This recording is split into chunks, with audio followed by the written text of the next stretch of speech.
Thank you. Welcome, friends. I'm very happy you have come to join me on the celebration of Great Masters Bhandara, Great Master Hazur Maharaj Baba Sawan Singh Ji, my master, whose picture you see here.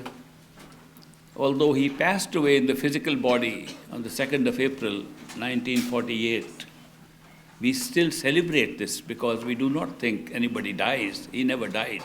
Indeed, for those who were his disciples, initiated by him, he lives even more today than he lived at that time. As soon as he left his body, it became even easier to see his radiant form. While he was alive, we were running after his physical body. We did not realize that a master is not the physical body. The physical body is a temporary vehicle and is as temporary as our bodies. We die and a master dies. The physical body is not the reality, and certainly not the reality of a perfect living master. A perfect living master's reality is a radiant form of that master that lies inside us. When he initiates us, he places his radiant form in us, accessible to us right from the moment of initiation. And that radiant form of his body stays with us. No matter how long we are surviving at any level, even if we have to survive for 1,000,000 years, between here and our true home, the same being, the same person is with us for 1,000,000 years. That is the beauty of the radiant form of a master, because he never dies and he never leaves us. So therefore, initiation is important not because some teacher has been found or we have found a teacher and therefore we can get instructions. That's not at all the nature of a perfect living master. A perfect living master is a relationship forever, for eternity. And it's a friendship forever. It's not a short-term friendship. It's not even connected with the body. It's connected with the form of the master that's already inside us. It is not available when we go and see a master. It's available 24/7 within us. We just have to close our eyes and see him. And later on, not even close our eyes and still see him. Talk to him and be with him, just like we are together in a physical body. There's no difference whatsoever. A perfect living master manifests himself in us in a way in which he is more real, more accessible, more of a friend at all times than you can find any friend anywhere, including the physical form of the master. That is why we celebrate this day. We call it the Bhandara. Bhandara means full of Bhandar. Bhandar means abundance. This is a day of abundance. Abundance means abundance of grace. And I tell you today, this is a special Bhandara today. The grace that is coming today, I have not seen before. The grace that Great Master is promising today, I have not seen before with my eyes or in my life. That is why I consider this Bhandara of 2012 to be the most important Bhandara I have participated in. And there is greater abundance of grace in this Bhandara than ever before. And I don't know the reason. Maybe the reason is the Mayan calendar ends. Maybe the reason is the new era is beginning. Maybe the stars are changing their positions. I don't know what's the reason. Maybe the reason has come for his prediction to take place that a great revolution, spiritual revolution is taking place in this part of the world. And that is why a new era is beginning. Whatever the reason may be, or even if there's no reason, I know a big change is taking place in this year, and therefore this becomes a very special Bhandara. There are no words I can use to explain the relationship one has with a master. I saw this man when I was very small. It's difficult to believe that I saw him when I was 29 days old. Nobody remembers things when he's 29 days old. When I was 29 days old, He saw me, he touched my cheek, and he said, "Do you remember me?" First words he spoke to me. And then, after that, I grew up and forgot all that. Many years later, I remembered it again. Today, I remember as if it happened only yesterday. And I still remember myself as a little infant born, and he's doing that to me. Maybe I have a very vivid imagination, or maybe I have a great memory. I don't know, maybe combination of the two. But I remember. That was a great start in life at that little age. On the other hand, it was a great disadvantage, because I then grew up for several years questioning whether I really ever got a chance to find a master, that I was being just taken in because of birth, that just because my father happened to be a follower of this master, an initiate of this master, and I was born in that house, therefore I became his follower. I didn't want to do that. So I ran to all the masters. I sometimes say with affection, but I say, here is a friend of mine, much initiated woman. Esther, there she is. There are people who have come here who have been initiated by many masters already. I don't tell them I have been to more masters than any one of them. And some masters have come to me right into my office or into my home and said, we want to initiate you. And I said, I have been initiated before, we still want to initiate you. And they initiated me. So I am only telling you my experiences, that I did not come to this final conclusion that I have to follow a particular master till I felt that my mind has to roam around, search, evaluate, judge. It took me years to know that if I could really judge who a perfect living master is, I must be enlightened myself. Because how can you know a perfect living master and what he is if you are not enlightened yourself? Because he's just an ordinary person, like us. There's no difference. So that is why it is only through a succession of experiences, one after the other, a succession of miracles that went on increasing. Once in a time, I would say a miracle. Then every week there was a miracle.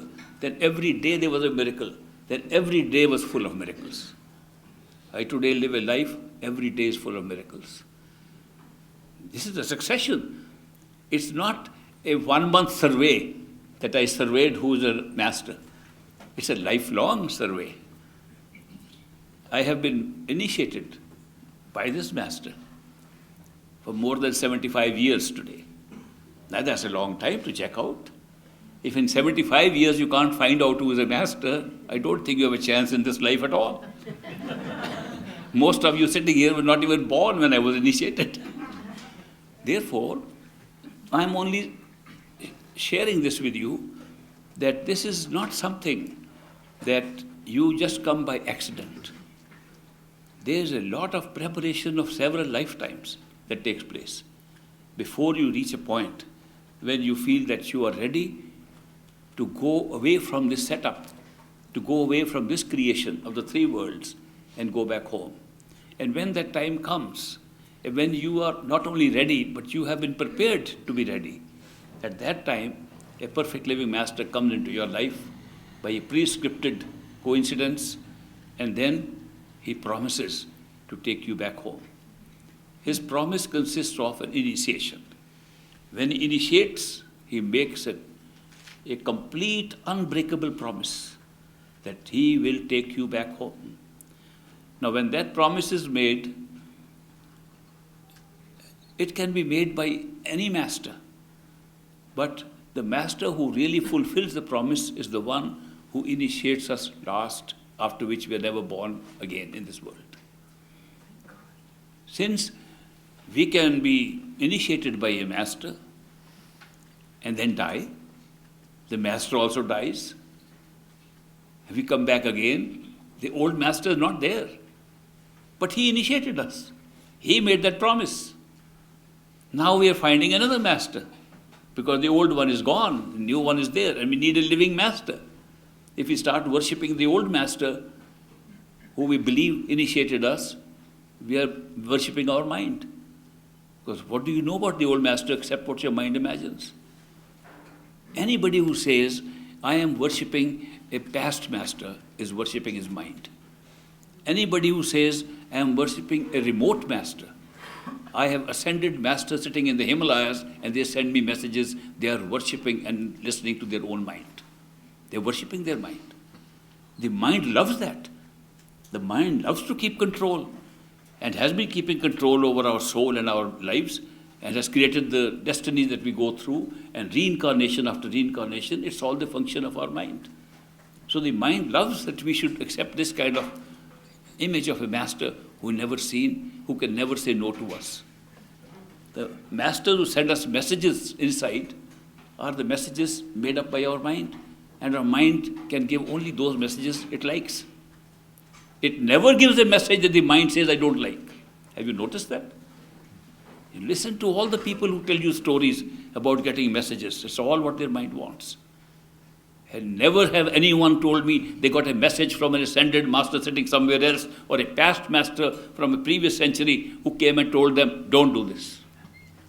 They all say, yes, yes, this is the right thing you are doing. It's all their own mind game. So therefore, a living master is necessary, even if the past master is a perfect living master. Because if he is not alive to say no, then obviously you're playing a mind game. That is why, what happens then if you have been initiated by a perfect living master and the master dies and you die and you are reborn? You have to find another perfect living master. Who is your master then? The one who initiated you in a past life, or the one who is now living and initiating you? The one who can say no is the one who is living now, and therefore he will be the master. But he will show you in the course of meditation itself, in the course of a small growth, progress in meditation, who your previous master was and who you were. So you will get a verification of that also, and you will love the present living master even more because he showed you even the previous masters. But supposing you go to a master who is not a perfect master, and you get initiated by a master who is not a perfect master, but he tells you the right way, go within and do almost the same things a perfect master is saying, almost the same things the books say, and then you follow that and you are not satisfied because you don't feel that pull which you need to have the real seeking, that this is it, that you are not able to say, this is it. Then what happens? You come across another master through coincidence, or a succession of masters. And you meet all of them, and then one pulls you to that point where it's hard to move away no matter what. And you know this is it. Then what about all the other masters? Did they do anything or put you astray? According to great master, they all performed a correct function to bring you to the final master. Therefore, no master is ever wrong master. They all perform a certain function to give you one step forward to go to the final master. Ultimately, our definition of a perfect living master who takes us back home is the one after which we do not have another human birth or any birth. That's the definition. That there can be a series of perfect living masters, but the one after whose initiation you are not reborn again is the one whose image will stay with you, whose radiant form will stay with you, who will be your companion, friend forever, throughout the spiritual journey and even otherwise. So that's the beauty of a relationship with the perfect living master. Now when I tell you that after 85 years of life and 75 years of research after initiation and 8 years of rebellion against my master, I have now found out, and I give my verbal testimony to you, that this man was a perfect living master. He proved it to the hilt, without a shadow of doubt. This has come not because of his lectures, not because of his discourses, not because of what he wrote or what he spoke, not because of what he did, but because he proved that whatever statements he has made or any other perfect living master has made can be verified by me inside with his help inside, not outside. He was not proving anything outside. He was teaching like anybody else teaches. What he was proving was inside. That inside I could have experiences one after the other, which also then convinced me he's really not outside. I always thought he's outside. He's actually inside. Now that's a very big key to understanding the spiritual path. That the master is not somebody else. The master is your own higher self. Your own highest self is the totality of consciousness. The master represents in a human body that level of consciousness. Therefore, when a master is talking to you in a human body, he is not looking at you as one separate from him. He is talking to you as your own self, the highest self, revealing to yourself a way that you made up to go back home. It's a different concept altogether than we have in this physical world. We always separate ourselves. A master does not see us separate. A perfect living master sees us inside out because there is no difference between him and us. He does not see any difference. Therefore, he performs his function from a very different point of view. I could equally well say, I had a master whose name was Hazur Maharaj Baba Sawan Singh, a man born in Mama Singh Wala in India, who initiated me and gave me this, as well as I can say another statement, I found my own higher self in another form, and he transformed me to discover that I was the same form. And both statements are equally true. And they mean the same thing. The mind cannot accept it. The mind loves separation. The mind can only understand separation. The mind does not ever understand unity. The mind does not understand what oneness means. It's incapable of understanding oneness. It always has to see in pairs, in opposites, in duality. Therefore, the masters come out as outside persons from us. But the real masters are always inside us, always. When they reveal to us that they are the masters and they initiate us, they manifest that form which is outside, inside us for recognition. The true form of a master is our own total consciousness. It's the Shabad, it's the sound current, it's the same resonance that creates consciousness. That's the true form of a master. All masters are the same true form, all perfect living masters. They all have the same level of consciousness. But when we have one master who initiates us, he is the one whose form in the physical body, like ourselves, we have accepted. And he accepts us in that form so that we make an understanding of this thing while we are in the physical world. As we make spiritual progress, at every level, the form changes. Our form changes, master's form changes. At the end, we find there was no difference. We were the same. So therefore, the spiritual path at every level looks different. But sometimes we make a very big mistake of confusion between one level and another. When we try to put two levels together, there are contradictions. People look at the books and they say there's a lot of contradiction in the spiritual books. In one book it says, unless you make all the effort, you can get nothing. On another page, the same book says, it's all His grace, effort does nothing. Look like contradictions. But there's no real contradiction in it because it's talking of one level, physical level at the early stages. There's no other way the mind will accept the path except by struggle and by effort. As it advances, it finds the effort never came except from grace, that we could not even have made the effort if the grace had not come. It was an indirect way of giving us grace to make us feel. Because we were living in a world of ego and mind, it made us feel we are making the effort, we are doing this. And that would not have happened but for the grace which we realized later on. Then we say it was all grace, there was no effort. So when we mix up the different levels, we see contradictions. If you don't mix up, there is no contradiction in any spiritual statement at all. It's a remarkable study that you can find that just because our knowledge is so limited, because our experience is limited, because our vision of reality is so limited, that all these contradictions come and all these questions come. Actually, there would be not too many questions if we could just have a glimpse of different levels.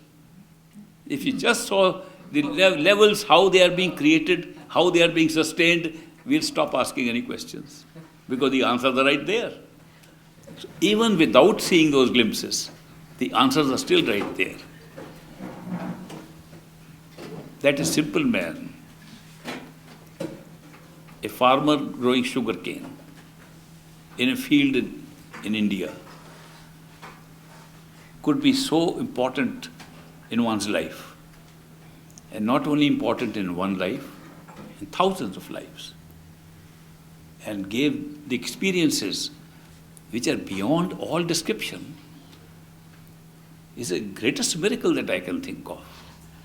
And then, for a person, a physical person, to manifest to your entire consistent experience that he is not a physical person, that is more than that.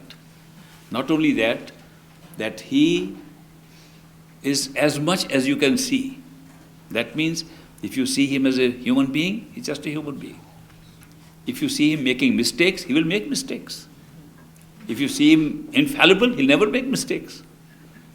If you see him as perfect, he's perfect. If you see him as God, he becomes God.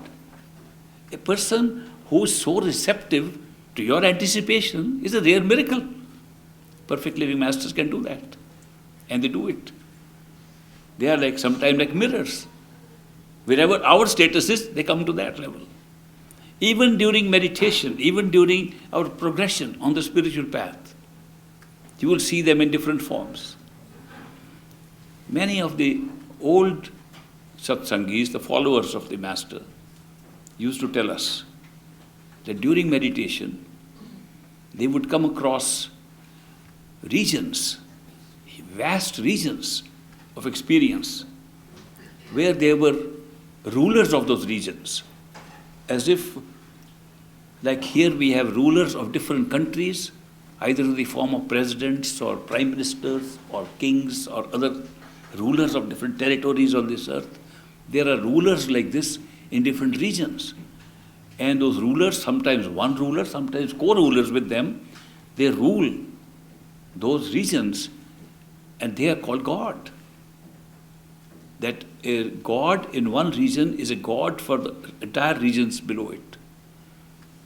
When we say, I worship my God, we are worshipping the God of the astral region. We know nothing beyond that. No religion has ever claimed it has gone beyond that. They say we worship God, and God, you can go and see him personally, go check it out. He's sitting in the heaven, in the astral region. He sits in heaven. Therefore, every region has a ruler who we consider as God, the creator, because he has all the power. He rules there. It's a remarkable experience. To go there, it's like going to a king's palace. If you go to a king's palace, you want to see the king. It's so hard to see the king. If you have a connection, yes, he can take you to the king. What happens in the experience of so many of the disciples, and I don't want to add my name to it, though I could, in the experience of so many of these disciples, when they went to this higher region, and they were told there's a ruler there, guarded in a way, in a huge palace, much bigger than any palace in this planet Earth. Greater pomp and show of that ruler than anywhere here. And that ruler has the immense power to rule that planet, and from there he's ruling the whole of this physical plane. It's a great excitement. And if one is going with a master, who is an ordinary human being, a good teacher, so say, Master, you are with me now, can you introduce me to the ruler? You must be knowing him. The master says, yes, I have a little connection. I can show you the ruler. This is not the experience of one person, several people, I'm going to tell you, a common experience. And the master takes you to the ruler, all gates are open to the master, as if everybody recognizes him. And so he surely has connection. And then when you go there, the ruler steps down from his throne, puts his head on the feet of the master standing next to you. You can't understand what's happening. And he tells the ruler of the entire two universes, tells you, you do not know. My dear soul, going with this man, you do not know who he is. He is one we are begging day and night to let us have an opportunity to be a human being like you and take us with him. How can you imagine this? What kind of experience is it? That we are worshipping, the whole world is worshipping a God, and their own master should go there, and you recognize that that's God, and you know that they're all worshipping God, and that God should go and bow before your master, and you are still taking the master to be an ordinary human being, just a good friend of yours. What connection is this? Ultimately, you realize that you had a totally incomplete concept of your master. You had a wrong concept of your master, that he was so ordinary like you thought he was.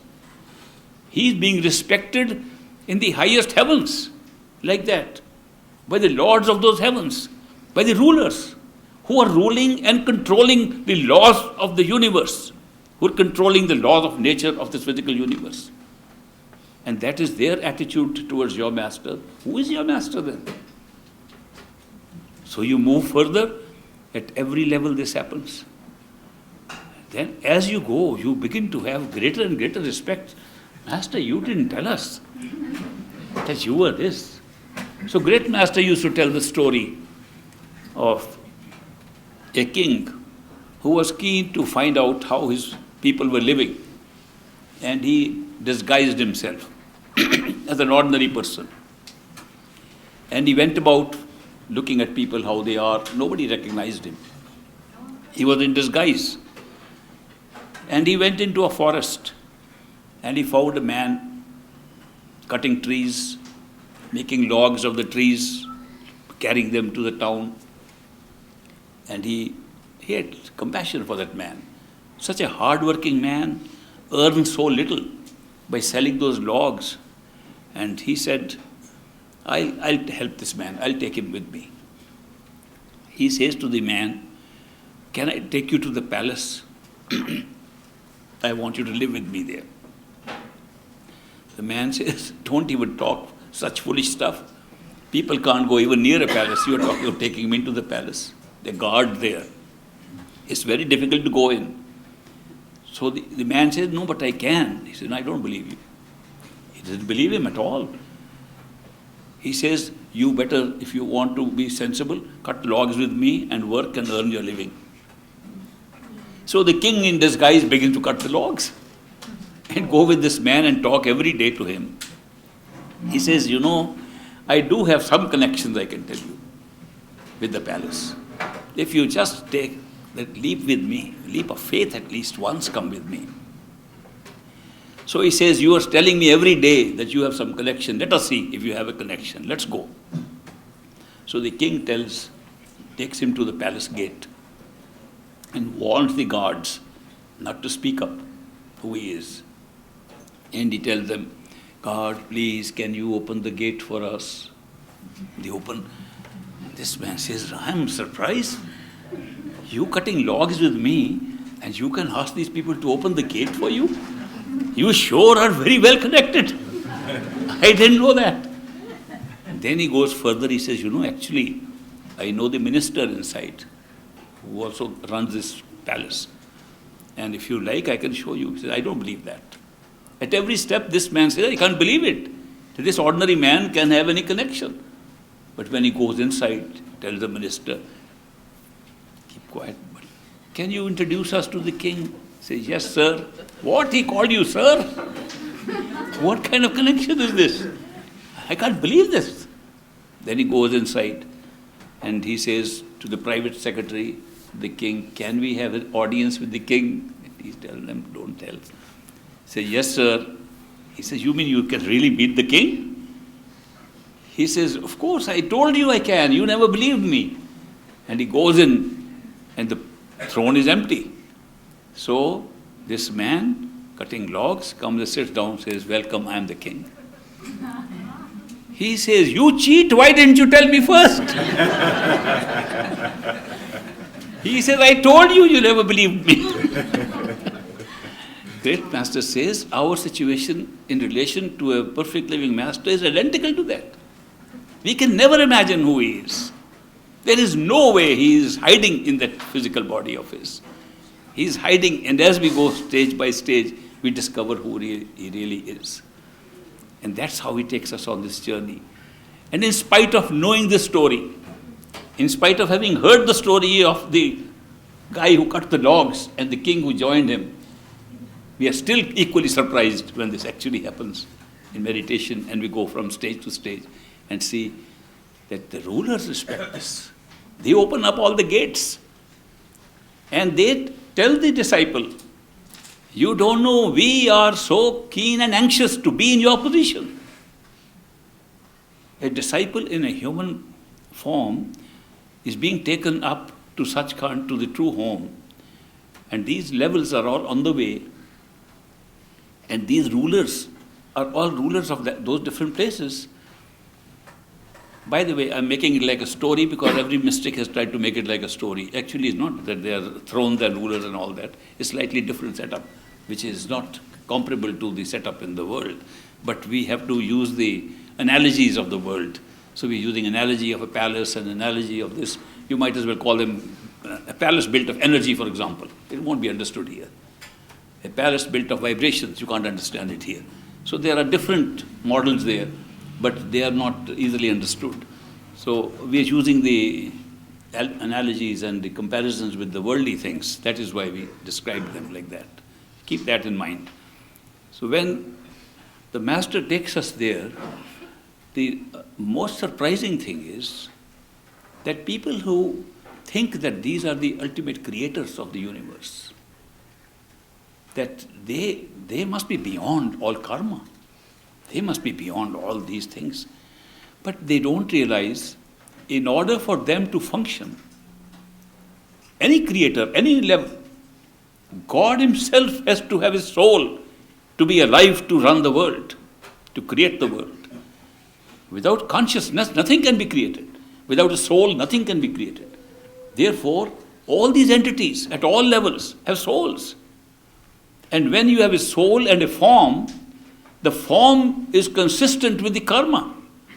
If you do very good karma as a human being, you can become one of the gods and run the region and run the universe. But when the time is up, dependent on how much karma, good karma led you to that position, it's over. You come back again, start all over again. In Indian mythology, where Krishna is considered the incarnation of Lord Vishnu, the sustainer of this universe. Krishna, when he was very young, he had a little boyfriend. They used to go to take the cows together, and the cows were grazing and they would chat with each other. And Krishna, even at a very young age, as a little boy, had some enlightenment, and he could make statements which were very, very profound. And one day it's recorded that he was telling his friend Udo, the little other boy's name was Udo. He said, Udo, the nature of karma cannot be understood by anybody. It's too complicated. Because people take karma to be an ordinary thing, creating illnesses, creating relationships, creating these little situations in life. They don't realize that karma extends even to the heavens, that karma extends even to the creators of this universe. Then an ant was crawling around, and Krishna points out to that little ant crawling. He says, see this little insect, this ant crawling here? I can see this ant at one time was Brahma, the creator of this universe. This very ant was one time, for many, many long periods, long years, the head of one of the heavens, as Indra, one of the heavenly gods. He spent a lot of time in those positions because of good karma, but there were bad karma prior to that. He had to become an insect again after that. So how can anybody understand that even after getting those highest states, not only of consciousness, of power, that you still have to go through that? He says it is very difficult for people to understand the nature of karma. Karma is relentless.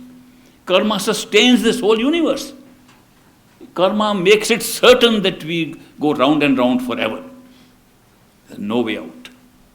It's so tight. It doesn't matter how high you go, so long as you go as high as you like in what you think is the end of the created universe. The three worlds of the mind. The world of the physical universe, the world of the astral universes, and the world of the causal from where everything is being created, including our destinies. In all the three worlds, it's all governed by karma. And therefore, you can recirculate over and over again, no matter where you go. It's not a small thing, this karma.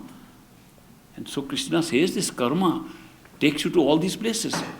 Except that when we are in human beings, we are ignorant of the future.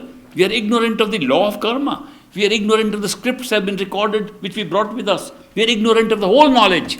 And therefore, we think we are deciding things here. We are making choices. We are in trouble because we don't make right choices. We are bothering our mind with very petty, small things. We are bothering our mind with things around us, temporary things, which mean nothing in the long run. In even our own history, in the cosmic time, they mean nothing whatsoever. What is that relationship we have?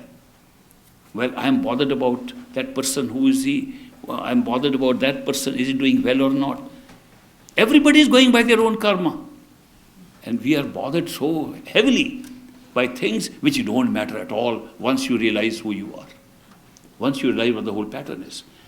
Therefore, when these people who are enlightened at the higher levels, they have knowledge, unlike us.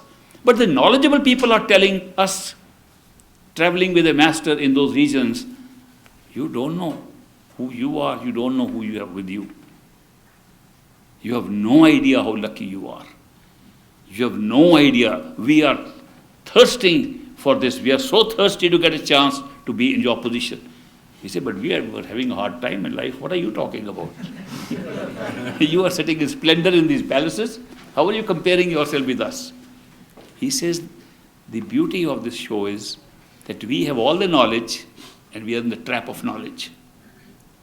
Did you know you can have a trap of knowledge? That knowledge can trap you. Supposing sitting here, a person sitting here suddenly gets to know everything that is going to happen and he has no choice to change it, no matter how hard he tries. If he finds that out, he's trapped in knowledge. All the fun of deciding things, all the fun of planning, all the fun of going around and saying, I'll do this, I'll do that, goes away. There's been no more fun left. The man will just sit like a robot going through life. So therefore, it is a big trap. The trap of ignorance is perhaps better than the trap of knowledge. We don't even realize it. The ignorance of a human being is the one that makes him a seeker, or thinks he's a seeker. A script is telling him that you are a seeker, he doesn't know. He says, I'm seeking. And because of that, the nature of the script allows him to find a perfect living master and go and have enlightened people on the way, enlightened souls sitting in various forms who are all saying, we would like to be like you. He said, you don't know what a hard time I was having. My cat died. And I was crying for that for days. I lost my house in the mortgage crisis in the... What are you talking of? You're living in huge palaces. You don't know what you have. You're looking at very petty things. You have put your whole mind on such petty things, you should pull yourself from them. And you should think of the bigger picture. How lucky you are that you have somebody who's taking you back to your real home and giving you permanent friendship,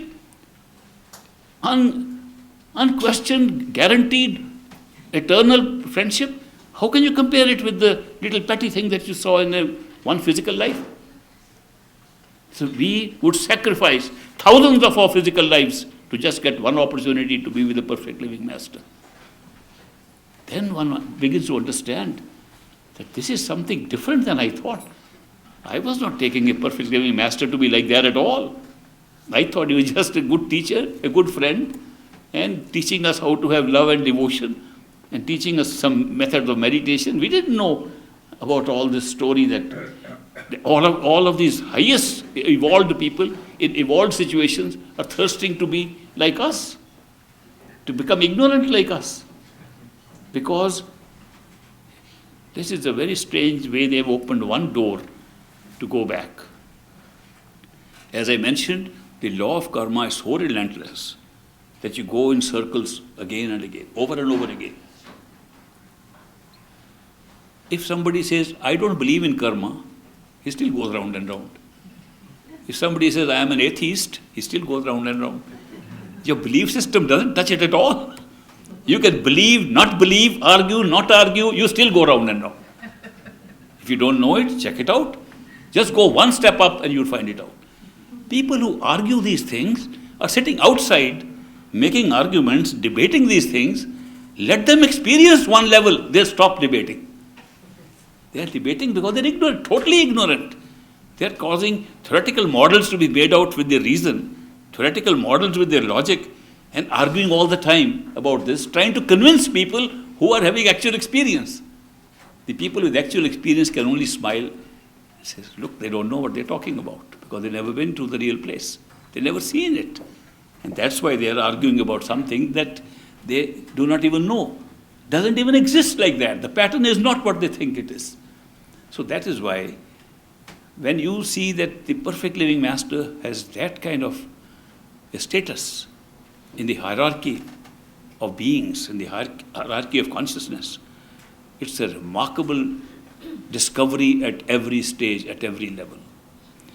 There is no greatest adventure I can recall, mention, or imagine than the adventure of going by with the perfect living master from stage to stage back home. Nothing that can compare with that. I know nothing at all. And then, once you have done even few steps like that, your mind will never take the small things of this life, these petty things of this life. What is my relationship with that person? What am I going to do with that? What will happen to my money here? What will happen to my house here? What will happen to what has happened to my leg? I need a surgery. What happened to my health of this body? All these things will look so petty that you will not even pay any attention to them. If you pay attention to them, they become very big. If you pay attention to your soul, to yourself, they become very small and take care of themselves. Try it out. By coincidence, during my last visit to India, which was a few weeks ago, I happened to meet a Bollywood actor, director, and writer, introduced to me by somebody. I had not gone for that, but it was a coincidence that he came up and he wanted to see me because he wants to make a movie. A movie, the theme of which would be that if you give your attention to material things, the material things seem to be receding away and become difficult to get. But if you give your attention to spiritual life and spiritual values, the material things take care of themselves. As a theme. Of course, he said he'll make a storyline, and so once upon a time there was a king, etc. He'll make a whole story, but this theme will be built in to show this. I said, it's a good theme. He said, I want you to be my advisor for the movie. So I said, I've never done that work before. I've done a lot of strange kind of jobs in my life, but not this one. But if I can be of help, I will give you. The point he is making is a point which has been experienced by a lot of people. That if you put your attention on small little things of life, they hold you down and they bother you and they remain a problem for you. The way to get rid of them is not constantly to dwell upon them and to say how to take care of them, how to take care of them. That's not the way at all. It doesn't work. It has never worked. The way to take care of them is to shift your attention to the real high priority thing, your spiritual path, your spiritual progress, your relationship with the Master, your meditation, how much you are doing on the spiritual path. When you do that, the little things take care of themselves. It's not happened once, not happened twice, it's happened thousands of times with thousands of people. We have lessons learnt all over the universe for this.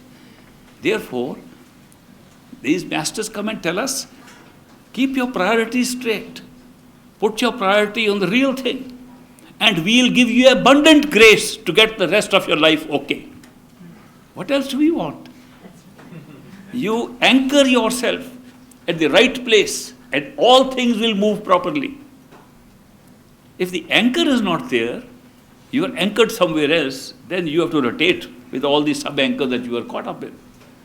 But if your anchor is right, you are anchored with the spiritual discipline and priority, all worldly things take care of themselves. You are never pulled away from there. And you keep on saying every day, I can see the hand of my master. I can see it's a miracle. I can see it happen magically. For everything that happens outside in the worldly affairs, you always see, how is it happening? I put my attention somewhere else and this happens automatically. When I put my attention on those things, they get complicated. And then my mind is working hard how to solve the complication. And I don't even realize that I am creating the complication by putting too much attention there. As I said to you the other day, the only very valuable asset we have in consciousness in physical life is attention. Where we put our attention. That's the key. We put our attention on petty things, we become petty. And life becomes petty. And we get involved in those little things. And we get so involved, and especially if we get involved in other people's affairs, we begin to get interference and reaction with their karma also. We sometimes say we are going to having shared karma. It's not necessary. You don't have to share your karma with anybody. Each person has come with his own DVD, his own karma. They have to live by their own karma. You don't share their karma by saying, well, I want to go out of my way to help. So many people meet me and say, our purpose in life is to help other people. I said, may I give you a little suggestion? First, help yourself. A man whose house is burning and is carrying a bucket of water, I want to save the other man's house. First of all, the bucket of water will not save any house. Secondly, why does he take care of his own house? And when people will see his own house burning and he's running with a bucket of water, they'll not let him enter their house. But that's what we try to do. Our own house is burning, our own situation is bad, and we are trying to run to other people's to help them. You can't be doing that. First, help yourself. Be strong. People say, I got a lot of spiritual benefits from my master, now I'm going to share it. How much benefit did you get? Let's see your cup, how full it is. It has a few drops. Well, you share it, you are empty. You got nothing. Let your cup be filled up to the brim. And let the overflow go and help people. Your cup will remain full. You get a little bit of grace, you get a little bit of help, you're out to help other people. First, fill yourself up. And then let the overflow. When you can't contain any more of that grace, now let it flow. Then you don't have to say, I want to help people. You will automatically help people. Anybody around you will be helped automatically. Try it out. These are well-tried recipes on the spiritual path. That first fill yourself up. And grace is flowing. Don't think that we have to come specially. Today is a very special day. Today the grace is flowing in a measure I can't even describe. Grace is like rain falling. And we are like little cups that can be filled up. The rain is too much for one cup. It can be filled up very easily. But if the cup is turned upside down, it never gets filled up. If the cup is turned a little bit like this, few drops may come in and may go out, may come in, may go out, especially if we are not sure which side the cup is. The cup I am talking of is the cup of our own attention. If our attention is towards grace, it gets filled up. If our attention is outward towards worldly things, it doesn't get filled up. We have to turn our cup towards the grace. And if we can do it, it gets filled up very quickly. And if it is half turned, it doesn't get fully filled up, but gets something in it. And if it is sideways, we never know where it's going. If we say, oh, we like spiritual path, and we give some time to it, it's 50-50, your cup doesn't get filled up. 50-50 remains 50-50. Therefore, when there is abundance of grace, like falling rain, that's the best time. Keep the cup. If possible, bring your bucket out. Today is one of those days. I love this day because the great master not only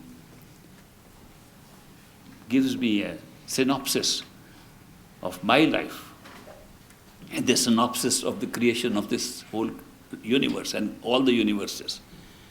He gives a synopsis of how I am sitting in the midst of so many of his marked souls. That gives me so much joy. It's unbelievable. People say, are you a master? I say clearly, no. Do I look like one? Do I behave like one? Not at all. But I do know one thing, that I have a master, a living master, who is visible and alive to me like more than he was when he was physically present. And I see him at work, and I see his miracles, and I am tongue-tied and speechless to see his miracles. And that master is roaming in this hall right now. What better evidence can I present to you of my experience of my master? And this is such a special Bhandara. This is a great day for anyone sitting here to open the cup of attention toward that grace and get it filled up. For that purpose, I am going to now request you to do a little meditation with me, with your attention fully open to receive. This is a time you will get something you may not get for many long years. It's very special. This little session is going to be one of the most important sessions that I've held in my meditation workshops. In this session, open yourself to complete reception of the grace of the great master through your master, who you can see, whoever your master is. Don't question who your master is. It doesn't matter. Whoever your master is, visualize the master. Say, Master, today I am open to receive the grace, the abundance of grace, the Bhandara of grace that is coming today, and I want to get filled up with it. And show your love and devotion for your master in a manner you have never done before, so that you are a great recipient of that grace. Close your eyes. Go to the third eye center behind your eyes. Sit there and perform this miracle for yourself.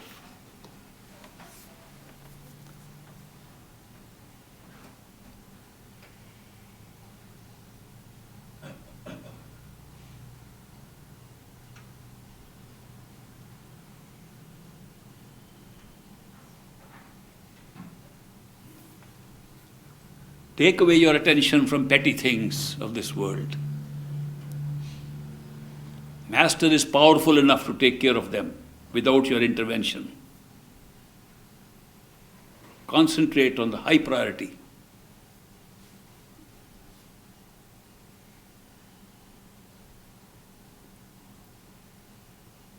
Receive the abundance today, the Bhandara of grace. Beg for it, ask for it, quarrel for it, but get it.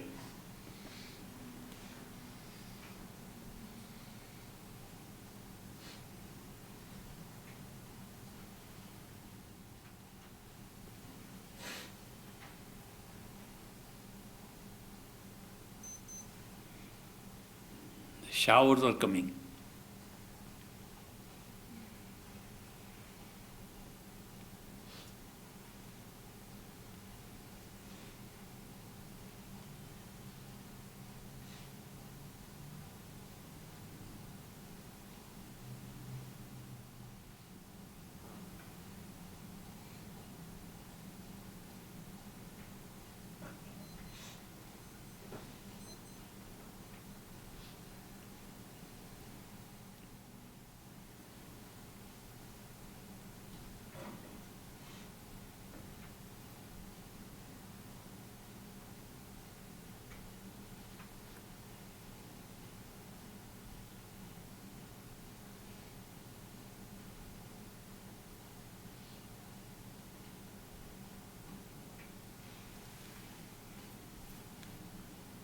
Keep your eyes closed till I count 5.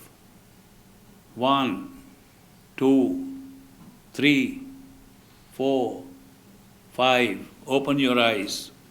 Welcome back. Welcome back. I'm very happy. How many of you are happy? Thank you for joining me in my happiness. This is going to be a repeat experience for you throughout the rest of this year. And therefore, hold on to it.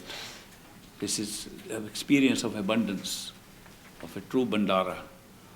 And I'm very happy that you all joined me. And this, keep it in mind. The priorities should be correct. Put your whole priority, number 1, on the spiritual path, on the Master, on performing the duty of the spiritual. Everything else can follow, and everything else will fall into place. Anything else that needs modification, you don't have to modify, it will be modified by itself if you keep your priority right. So, so important. And don't waste attention on minor things, on petty things. Save your attention for the most important thing. That is your spiritual journey, which will stand by you forever, whereas these other things will all go away. So I am very happy. The spiritual path is a very high priority thing for us. And it takes care of everything. That's the beauty of it. It's not, the great master used to say, it is like an elephant's foot. The elephant's footprint can take care of all footprints. They can all come in that. So when you take care of the elephant's footprint, all minor footprints will come part of that. They'll get taken care of. You don't worry too much about them. And whatever is karmic will happen. Your interference and your worry and all that doesn't take care of it. It will happen. Live by it. Take it. Like Julian Johnson told me, it took him many years to discover that karmic pattern is a good thing. The ups and downs are a good thing. And we should let them flow as they are. Keep your attention somewhere else, not on them. They come, they go. And none of them last forever. They are changeable. The events of life are very changeable. And sometimes you're good, sometimes not. And even they say that there are biological curves in us, biorhythms in us, that keep on fluctuating on a sine curve. Several kinds of biorhythms. I only knew 3. Now my new friends are showing me 7, 8, 9. There are many others, including spiritual biorhythm. So that means everything is moving in a sine curve, up and down, up and down. The whole of life is like that. So don't get too much involved in the ups and downs of life. They are an opportunity for us to have the advantage, the great privilege of finding the spiritual path and His perfect living Master in this very lifetime, and then getting an assurance forever. There's nothing like it. So don't mix up low priority things with the high priority. And you can ignore the low priority, they'll still be taken care of. That's part of destiny. Okay? I'm very happy, and I give you great Master's blessings to all of you at this time. Those who are staying until tomorrow, I'll be seeing you at the site of the new Dera Baba Sawan Singh. I'm very happy that after my announcement yesterday, a number of people have already come up to me. So we'll build the place, we'll contribute to it, we'll make sure it is done. So I got an immediate response yesterday, and I now on this Bhandara day declare that on Route 40 in Bruce, Wisconsin, will be established on the land already acquired by the Institute for Study of Human Awareness, the Dera Baba Sawan Singh, as my humble tribute to my great Master, who has given me everything that I share with you, and much beyond. And Huey McCaffrey, who's standing there on the side, he will be responsible for working that out. So those who will be there tomorrow, I'll be very happy to see you again there and participate with you in the preparation of the land for the building. Meantime, we have a group, I'll talk to them today, who will be assembling the information, architectural designs and so on for the place. Two designs have come up to me immediately after my announcement yesterday, and they have drawn up the pictures, and from whatever they could see, the shape of the new Dera Baba Sawan Singh, they saw in their image. I was very happy to see they have resemblance to what I see in my mind, and therefore I was very happy at their insight into this, into the future of a particular place. It's just a building, it's just a small place, but it signifies a center place where we can get together, and we know we can get together to get the discourses. Maybe I don't know how many future masters will come and be able to do the work of the great master over there. So that's why it is my tribute to the great master who's given me everything. Not only given me, given everybody who has come in contact with me. I have not given anything. I am very clear on that. If you think I'm giving something from my pocket, he first, quietly from the back, puts it in my pocket, and I take it out and give it to you. So it's not mine, it's all great masters. Thank you very much for participating in this Bhandara with me. I really appreciate it. God bless you.